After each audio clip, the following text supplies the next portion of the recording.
What would you do with billions of dollars? Most people would retire and live in luxury, but Elio De Angelis wasn't like most people. This billionaire was hell-bent on leaving a legacy in the Formula One world. Even die-hard Formula One fans might not recognize his name, but whether you know him or not, it's undeniable that he had a huge impact on the entire sport. So stay tuned to find out how he changed the face of Formula One. First, who was Elio De Angelis?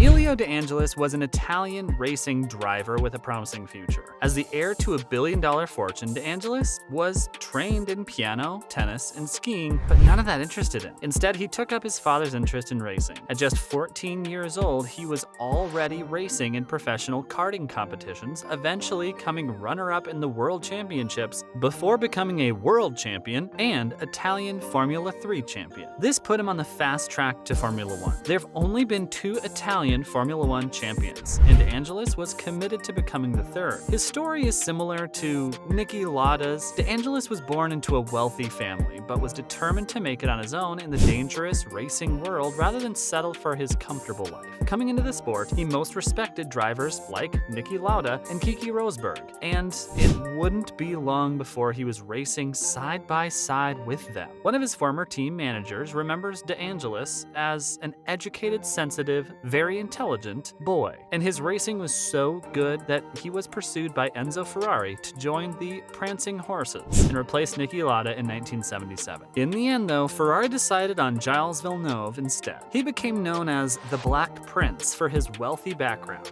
but Elio was set to make a bigger mark on the sport than he ever imagined. At the 1982 South African Grand Prix, when drivers locked themselves inside a hotel to protest against the FIA, De Angelis entertained his colleagues by playing the piano. After all, he was a concert-trained piano player. Could you imagine Lewis Hamilton or Max Verstappen jumping on the keys to keeping the grid entertained? In the 1983 interview, De Angelis floated the idea of becoming a professional musician after his racing career, but he would never get the chance. He was clear that there was more to life than racing, which is what made his fate so tragic. So what happened when he broke through to Formula One? Unfortunately for De Angelis, in the 1980s, Formula One was a sport stacked full of legends. He was partnered with Ayrton Senna and Nigel Mansell, who were 2 of the best drivers in history. Still, De Angelis managed 2 Grand Prix wins, 9 podiums, and more than 120 points by the end of his career. The Italian never tasted a world championship, but many consider him one of the lost talents over the years, who never truly had a chance to show what he was made of.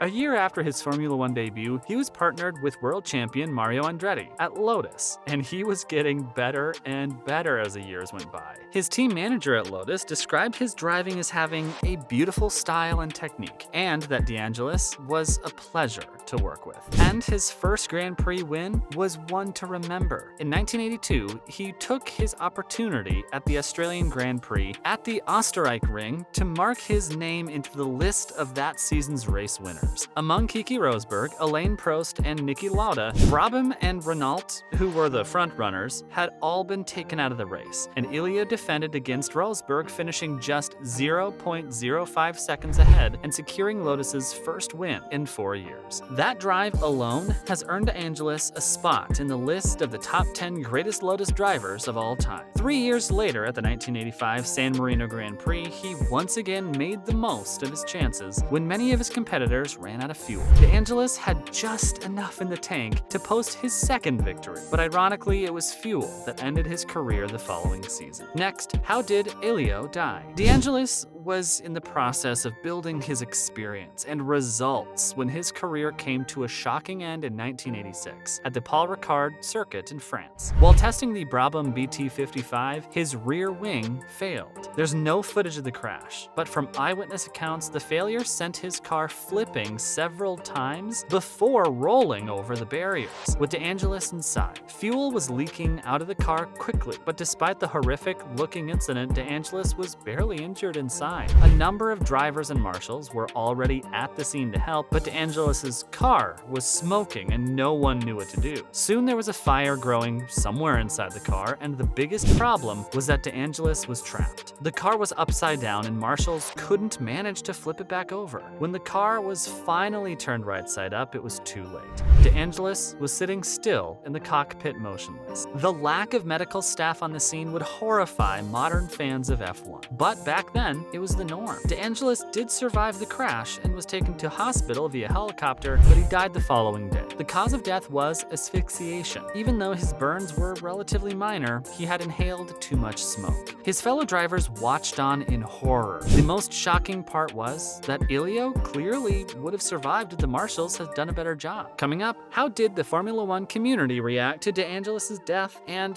what is his lasting impact on the sport? So don't go anywhere. What happened after his death? In the 1980s, death was simply a part of Formula One. On average, at least one driver would be killed each season. Even with the knowledge De Angelis' death sent shockwaves through the paddock, he was one of the most well-liked drivers on the grid. It was no secret that De Angelis came from a wealthy family, but earned respect as a lightning-fast driver. But veteran Formula One journalist Nigel Roebuck thinks the only thing holding De Angelis back from further success was his reluctance to work hard. De Angelis was even opposed to testing session. He once said, "What difference would it make if we didn't do it? There are 2 days of practice before the race, and that should be enough." If it weren't for his charming and likable personality, he might have been called a little lazy. And his popularity on the grid meant that there was no shortage of people ready to jump out and help him when he crashed at Paul Ricard. 1980 world champion Alan Jones was the first to stop and was appalled by the lack of action from the marshals. More than anyone, though, De Angelis' close friend Keke Rosberg took the loss the hardest. That was when he decided to retire at the end of the season. He had won a world championship 4 years earlier and had nothing else to prove. Rosberg returned to racing for sports car and endurance events, but never to Formula One. So how did Elio's death change the sport? The tragedy of Elio De Angelis' story is that his death was easily avoidable. If the fire was extinguished quicker and there were more safety standards, Elio might have gone on to win a world championship, like his teammate Nigel Mansell did. Even though he never won a title, De Angelis' legacy lives on in the sport, not just in the way you might think. After his death in 1986, Formula One was forced to reflect. Staff members and drivers were shocked by the way De Angelis died, such an avoidable death.